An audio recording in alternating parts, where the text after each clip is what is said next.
রাজধানীর পরিবহন খাতে এমন চাঁদাবাজি নতুন কিছু নয়, তবে আশঙ্কার বিষয় হচ্ছে এই অপরাধ দিনে দিনে বেড়ে সর্বগ্রাসী রূপ নিচ্ছে, যার অন্যতম উদাহরণ গাবতলী বাস টার্মিনাল।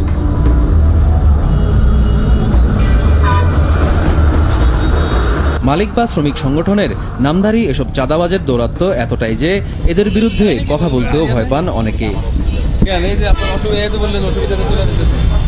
কেবল দূরপাল্লা নয়, রাজধানীর ভেতরে চলাচলকারী পরিবহন থেকেও আদায় করা হচ্ছে চাঁদা। এভাবে রাস্তায় গাড়ি দাঁড় করিয়ে টাকা উত্তোলনের কোনো বৈধতা না থাকলেও সিটি কর্পোরেশন, মালিক শ্রমিক সমিতি, এমনকি কমিউনিটি পুলিশের নাম ব্যবহার করে যে যেভাবে পারছে হাতিয়ে নিচ্ছে টাকা। চাঁদাবাজির এমন রমরমা অবস্থা থেকে রেহাই মিলছে না ছোট বড় কোনো পরিবহনেরই। চাঁদাবাজদের আগ্রাসন থেকে বাদ পড়ছে না লেগুনা বা সিএনজি চালিত অটোরিকশাও। টার্মিনালের সামনে দাঁড়ালেই গুনতে হচ্ছে টাকা।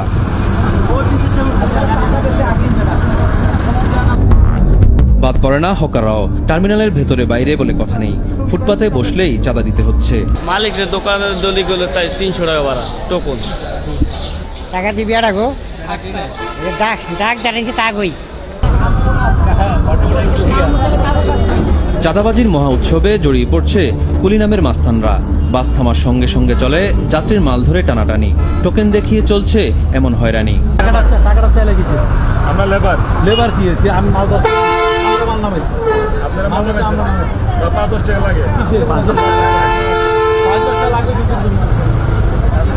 মহাখালী বাস টার্মিনালেও চলছে নীরব চাঁদাবাজি।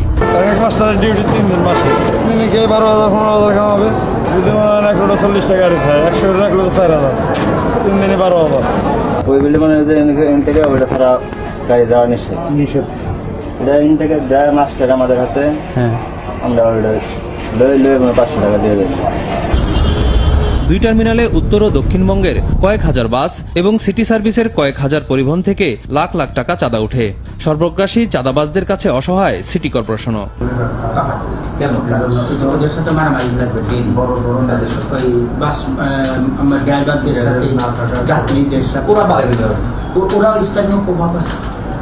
প্রভাবে আবার খারাপ পথে ব্যবহার করতেছে, সেটাও আপনি বলতে পারেন যে তার নেওয়ার কথা ছিল 40 টাকা, নিশ্চয়ই 1000 টাকা।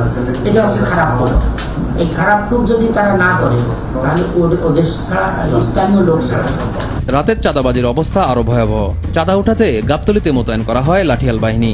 টার্মিনালের সামনে দিয়ে ট্রাক বাস যাই যাক, চাঁদা না দিয়ে উপায় নেই। কোনো কথা নাই, লাঠিলে আসার পরে টাকা বাইর কর, টাকা যদি না দিতে চাই গাড়ি গ্লাস ভাঙিয়ে দেয়, মানে এরকম বিভিন্ন অবস্থা করে বলা। তা আমরা ভয়ে আর কি করবো, লাস্টে টাকা পয়সা দিতে হয়।